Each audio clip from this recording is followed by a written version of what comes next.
What's up, guys? This is Courtney, one half of the brothers Deconstruction here, and I'm bringing you my review for Bad Boys for Life. And as usual, spoilers, but I really feel like I should probably stop putting spoiler warnings in the videos, but we're just going to keep doing it for now. Now, I'm an idiot, so I recorded this review last night after I saw the movie, but I've been having trouble with my memory card, so apparently it didn't record none of what I'm going to assume was probably a 20-minute review. So yeah, so I'm redoing this, but I had to keep that intro because that's clearly the only thing that I actually got to record, because that's a pretty bomb-ass intro. As you can see, I got a pretty good ditty bop. This movie just came out this past weekend, and I actually got the chance to go see it, like I said, last night. This is the third movie in the Bad Boys franchise. I saw a picture recently online, I think it might have been Facebook, that had the movie posters for each film and the years that they came out. And I think the first Bad Boys was like 94 or 95. The second Bad Boys is like 03. And this one is obviously just came out. It's been like 8 years. It was 8 years between the first one and the second one, and then 17 between the second one and this one. Now, I say that because I was not expecting this movie to be as good as it is because of two things. Generally, the third films and franchises, the more sequels you make is diminishing returns. So most of the time, the more sequels you make in a franchise, you're not going to get the same success as the first movie or the previous films. Secondly, it's been 17 years since the previous movie. Generally, what we've seen happen over the past few years is that when a long-awaited sequel finally comes out, nobody goes to see it most of the time. And one of the reasons is because it took so long to make it. I mean, it happened with Sin City. It was like 12 years between Sin City and A Dame to Kill For. That didn't do all that great. No Independence Day sequel didn't do all that great. There were some other factors with those films, but basically what I'm saying is that I wasn't expecting this to be as good as it was. And this film was pretty fucking entertaining, I must say. Again, it has Martin Lawrence, Will Smith. Will Smith has been more active in movies recently, and Will Smith is always the one who stays in shape. Martin Lawrence looks like he's ready to retire. Marcus in the film is ready to retire. He retires at some point in the film. And I've seen people on social media kind of like making jokes about how Martin looks because he's not fat, but he's gotten overweight. But isn't that the whole goal in life? I mean, it's not everybody's goal, but isn't that one of the main goals, to just be like, look, you've worked your ass off for 20, 30, 40 years. Now you get to retire and not do anything and not give a fuck about anything. It has Cypher from The Matrix. I know he was previously in this film as well, but it's been so long since since I've watched a Bad Boys film. So I didn't have any connection to it, and I literally just went in like, okay, this is the third movie. I like the trailer. Let's see how it turns out. And like I said, this movie is way more entertaining than I was expecting it to be at all. Of course, there are some things that I don't really like with the film. So the movie, I don't want to run down the plot really, quickly, because that's how my reviews always end up being like 40 minutes long, because I just talk about the plot of the film. But basically, early on in the film, they have a moment where Mike gets shot. And it's a 6-month time jump between him getting shot and him coming back and recovering. I thought that one of the things that I liked was that they did a lot of subversion with a lot of the tropes that we get when it comes around cop movies and any type of law enforcement movies or action films when it comes to one of the characters retiring. that person is automatically going to die. That's a trope that's in action films. When you have somebody that's in law enforcement, or you have a hitman that does one last mission, or a military vet that's on one last mission, something like that. 9 times out of 10, that person dies. It's basically the curse of retirement. I forget the actual name of the trope, but it's just a thing that happens. So they set it up pretty well early on in the film, but then they subvert it by actually shooting Mike and having us think that they're going to kill him. And at one point, I thought it was going to be like Iron Man 3, where they have all the promotional material kind of show us, this big crazy action movie. But then it turns out that they flipped it on its head, and it's not that at all. So I thought it was really going to be like a rug pull where, oh shit, Mike actually dies early in the film, and this is going to be a completely different type of action movie. But that wasn't the case. They actually do, at one point, kind of tease the fact that Marcus is going to die, because at the end of the movie, there's a moment where Mike is holding on to him over a ledge, and he's slipping out of his hands, and the only thing underneath him is basically fire. And so yeah, they're like, oh shit, maybe they are going to kill Marcus, but they don't. Beyond that, the acting is pretty good. Will Smith is Will Smith. He has charm. He's charismatic as always. Martin Lawrence does a really good job too. He's funny as always, and he's just that. There's some, I can't put my finger on it, but there's some type of humor that Martin brings where it's just like, we need that type of person that does that says what we're thinking. But there were a couple of places in the film where Martin's delivery seemed off to me. Some of his lines seemed very robotic in the delivery.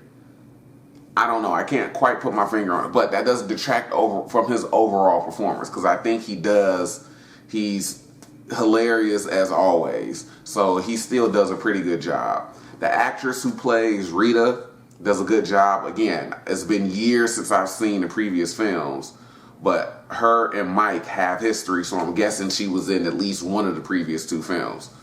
She does a pretty good job. Vanessa Hudgens is in this movie, which I didn't know about.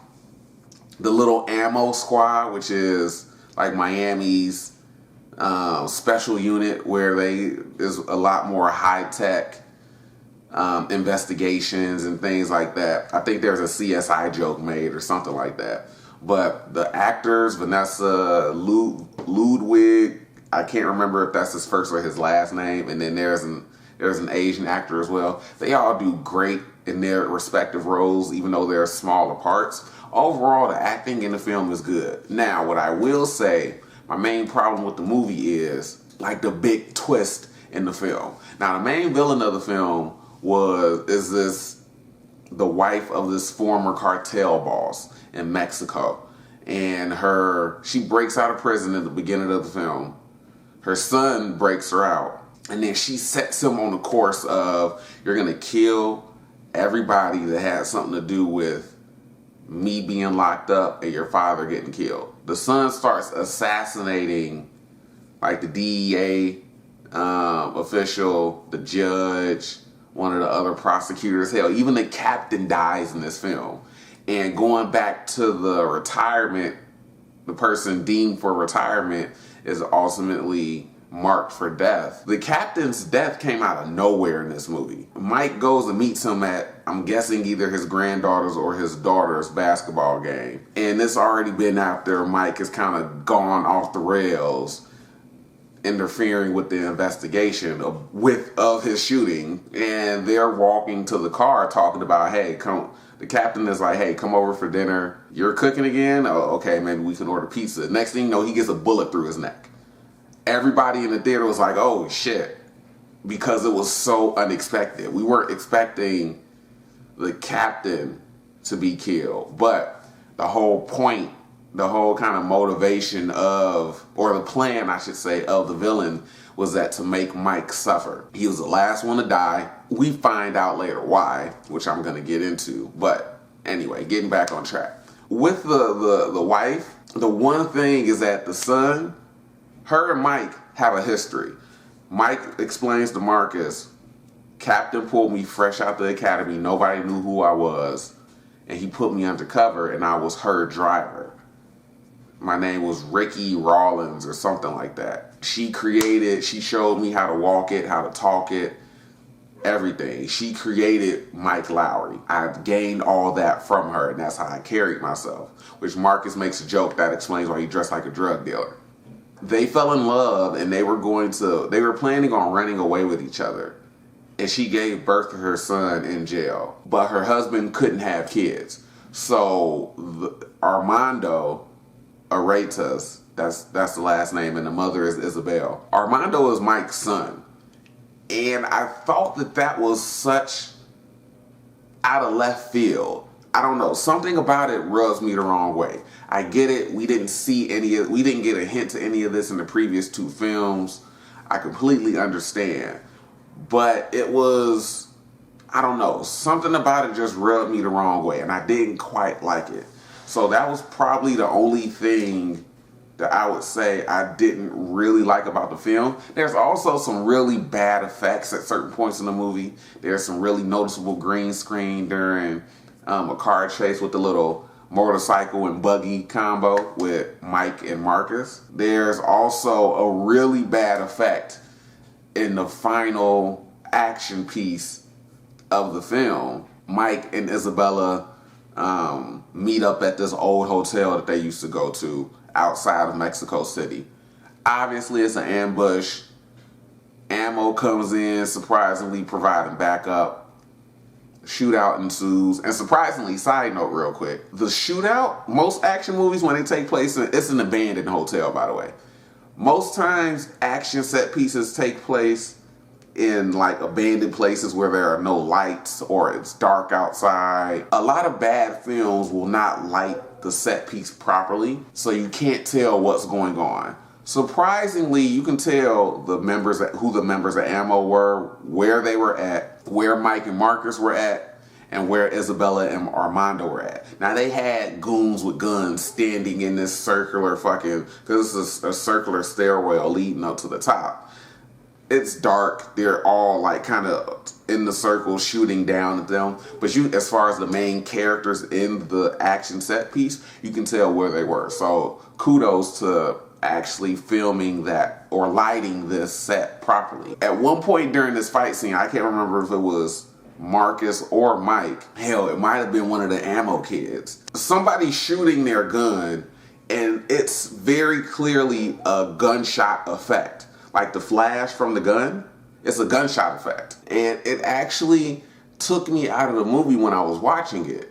Because everybody else now I don't know if the rest of the flashes from the gun were effects or if they were actual blanks with just, the whatever special effect, whatever practical effect I should say they used to actually create the flame and the flash out of the gun. But that particular shot was clearly a special effect. It was a gunshot effect. But yeah, besides those things, the film is entertaining, and those are really the only things about the film that I didn't like. Again, the acting is pretty good. It's funny. It's fucking hilarious. There were some laugh out loud moments. There were some chuckles. Also, I was the only person in my theater that was laughing, not hysterically, but was really laughing at the fact that Michael Bay was kind of the MC at, I forget Marcus's daughter's name, but at their wedding, which, side note, they brought the actor back that they spooked in the previous film, Reggie. They brought him back. They get married. And when he shows up for the first time, I was like, oh shit, they brought him back, because from what I heard or from what I read, they spooked him so bad he stopped acting. Like that scene that they did with him where they were trying to scare him off, like it was so over the top and they were so extra that was that kid's only acting role. So I don't know if he's in the military in the film. I don't know if he actually went to the military or what, but it was so amazing that they actually brought him back. Michael Bay was the MC at the wedding, and I was laughing, and I was the only one in my theater laughing because I guess I was the only person that recognized Michael Bay. So I'll probably look kind of crazy in the theater. But yeah, so overall, like I said, this film was really, really entertaining. They do have a credit scene, 2 credit scenes technically.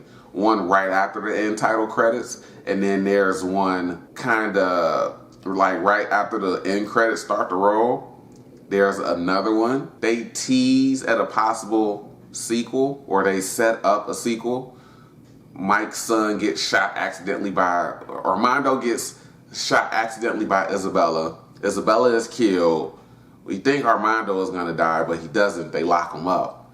And Mike tells him, look, I'm going to be there for you, because he didn't know that he had a son. And he shows up to his prison cell. It's like some blacklist type shit. And he says, hey, there might be a chance for you to help out. So there's hinting that they can bring him into the fold to shave some time off of whatever sentence they gave him, because he assassinated some pretty prominent officials. So I don't know how much you can shave off what's, I'm assuming, a life sentence. So yeah, but there's sequel bait there. And I saw an article that Bad Boys 4 is greenlit. I don't know how true that is, because people be sharing articles and don't actually be reading the actual article and realize it's like a joke article or some shit. But I don't know, because again, it's been so long between Bad Boys 2 and Bad Boys 3. I think this was a pretty good way to end the movie. And the only reason why they had that scene of Mike visiting Armando is because they said test audiences wanted closure for the characters. So that's why they added that scene in. And the director was like, hey, if the movie does well enough, maybe there'll be a sequel. So I don't know. I think they should probably just end it here, because I think if they pump out another one, it might further risk kind of like the diminishing returns effect I talked about earlier. But whatever, we'll see. So yeah, that's my review on Bad Boys for Life. Again, it's a really, really entertaining movie, guys. I suggest you go see it if you get the chance to. As always, guys, I appreciate the support, whether it's 1, 5, 10, or 100 views. And as always, I'll catch up with you guys later. Check out all of the videos on the channel. And I know you're still thinking about my Diddy vibe, so yeah.